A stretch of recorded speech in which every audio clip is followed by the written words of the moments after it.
Hi, this is Julie Campbell for Studio Calico. Today I have a tutorial on how to create a trio of cards using the new Bluegrass Farm card kit, as well as the Project Life kit and some Letterpress inks. Both the card kit and the Project Life kit come with some really fun stamps. So I pulled out the stamp set from each of the kits, and I also will be using a few of the 3" by 4" Project Life cards.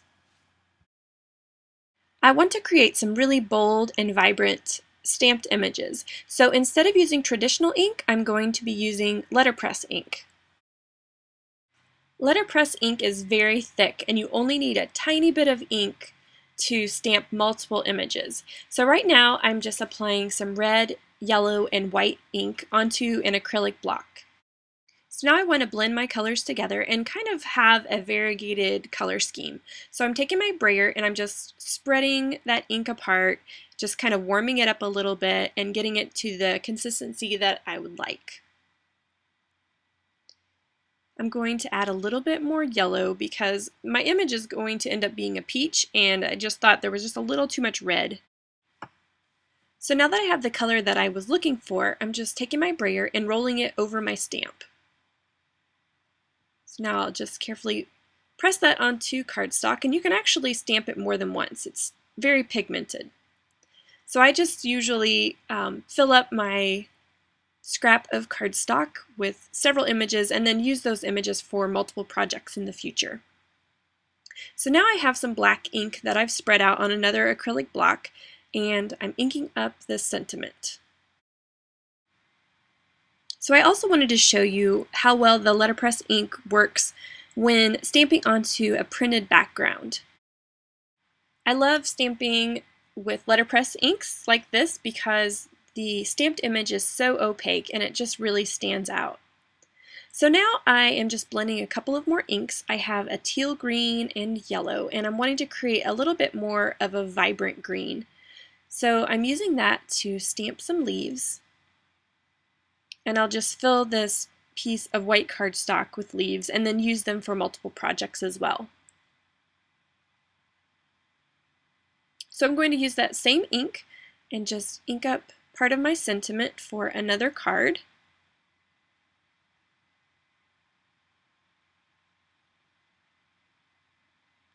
And then now I'm trying to create a pinkish coral shade, one that actually matches one of the Project Life cards that I'll be using with this sentiment. So once again, I've got red, yellow, and white, and I'm just blending that together.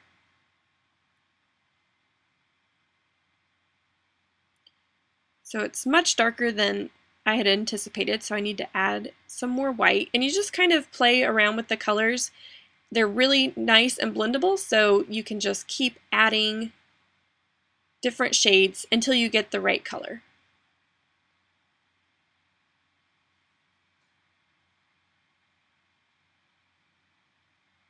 So this is starting to look more like the color I had in mind, but I have so much ink that it probably would be kind of an overkill for this stamped image that I'm using, so I'm just taking a piece of white cardstock and covering it with ink, and later I'll use this as a background for another project. So now I'm just stamping up the word hello, and I'm going to bring back the other part of this sentiment here and stamp that in place. There's a craft die set that coordinates perfectly with the stamps from the card kit.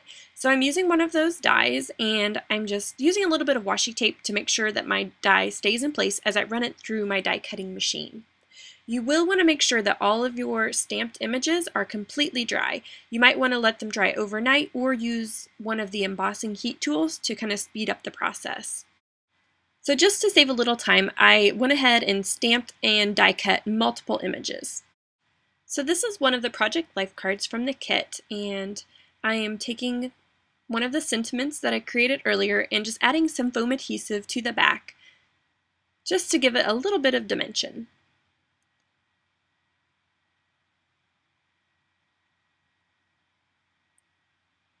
And then here are the other two cards that I stamped earlier, and I'm adding some additional foam adhesive here to the little peach image that we made.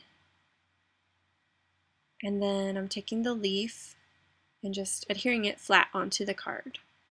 I use my computer to create a little bit of an additional sentiment for the card, so I'm just adhering that in place. So here is another card. I'm just taking a few of the lemon images that I had stamped and cut out earlier, and I'll just adhere those in place. And for the lemon that's in the front, I'm going to add a little bit of foam adhesive to make it stand out. I want to add a little bit of color to the card, so I'm taking a couple of the green leaves that I made and just kind of adding those in and tucking those in behind the lemons. So I'm adding a little bit of foam adhesive here to the sentiment strip and kind of using a little play on words. This one says, "You are so sweet." I've cut some card bases and I'm using my corner chomper to round the corners so that they coordinate with the Project Life cards. One of the trickiest parts about using letterpress ink is the cleanup, but once I discovered that you can use Goo Gone I use an old toothbrush and a baby wipe to clean things up, it has made things so much easier. You can also use alcohol wipes on the acrylic blocks and it wipes the ink right off. I usually do this over my kitchen sink, but you can also do it over some paper towels. So this completes today's tutorial. I hope you've enjoyed creating these tiny cards. They are just the right size to add to a gift or to tuck into a lunchbox or maybe even put onto a friend's desk. I hope you give it a try. For more information, visit studiocalico.com.